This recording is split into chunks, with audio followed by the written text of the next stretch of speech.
James Cameron returns to the director's chair for Avatar 2: The Way of Water. I, like many others, didn't believe this was going to be happening, and to be honest, when I first heard about it, I wasn't really too excited.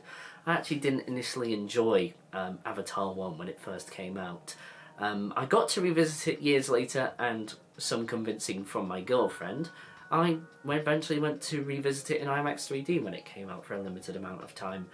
And I've got to say, I actually kind of like it now. I think it's got a voice of its own. The story has an original setting, and to be honest, there's not a lot I don't like about it now. I think it is also a technical achievement for its time. So, to say I actually got a little more excited for The Way of Water, I was pretty pumped to go see this. And I will actually say that the sequences in the water are so beautiful. James Cameron really outdid himself on this one. Everything here I also cannot believe was made out of CGI. It is just an incredible film to look at. There was also a few story elements I actually liked, and it's particularly focused on family this time.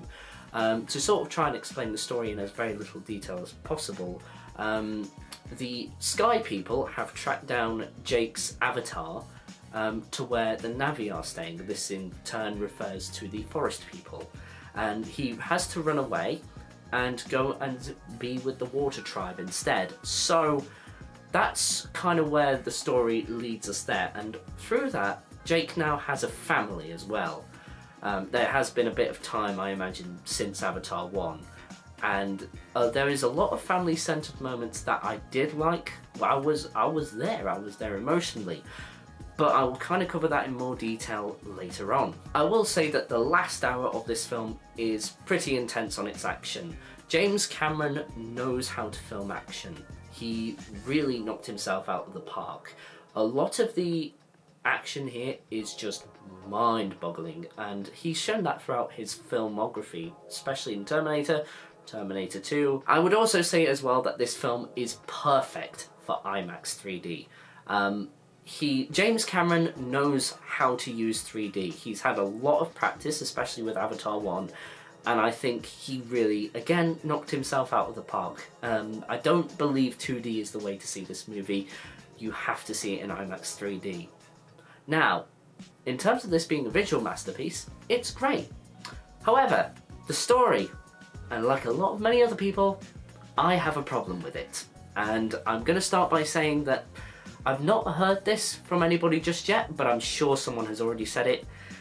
It's kind of beat for beat for the first film. Group discovers tribe, group tries to fill in with tribe, enemy group then comes along, threatens the stability of the tribe, big fight, happen.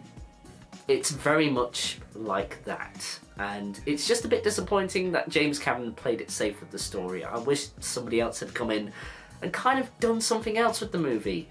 Because once I figured out who the main characters were involved with the conflict, I was like, are you kidding me? So that was certainly one of the most disappointing aspects of the movie. There is also a human child, which Chris Stuckman mentioned in his review, which made the movie suffer. And I have to agree, because the human child in this one is an odd addition. His arc isn't justified in this movie, and in fact he brings the movie down, especially the end of it. I didn't like the way that ended, and in the end I just felt like he could have been written out the story and it wouldn't have made a difference. I think James Cameron had a point with it, I just don't think it worked in the terms of this movie. With that as well, there is actually a bit of logic I have with the movie. Well, there's a logic flaw I have with the movie. More specifically, why Jake goes away from the forest people who he originally settled with in the first movie. The logic for moving away was kind of flawed because it was kind of re-explored later on in the movie. And then once the movie had finished and I took a couple of days to think about it, I was like, huh? And even my dad pointed that out as well, and I was like, oh yeah, huh. So, unfortunately, Jake as a character kind of suffers in this movie. I will say as well, with everything that I have mentioned so far, the film doesn't really justify its runtime of 3 hours 15 minutes. It's going to be very difficult to rewatch this, as some of this is going to be long to sit through a second time. I couldn't really imagine myself sitting through this a second time. But the last hour, great. But the thing is, that's what the entire film is building to. And like I said before, it kind of repeats the beats from Avatar 1. So I don't really know if this is even a movie worth sitting through a second time. While James Cameron continues to push the technology beyond what it can do, and it is honestly mesmerising to see, unfortunately the story falls short on this one and doesn't quite hold the visuals it's trying to carry. Like I said, the main character suffers in this movie, and also there's a human child side character which really doesn't have its place justified in the story at any point.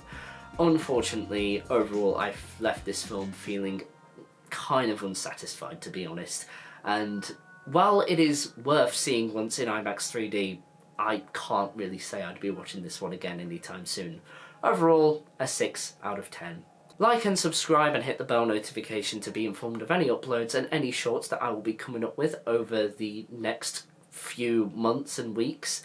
And I also just want to say as well, stay safe, stay alive, and I'll see you next time.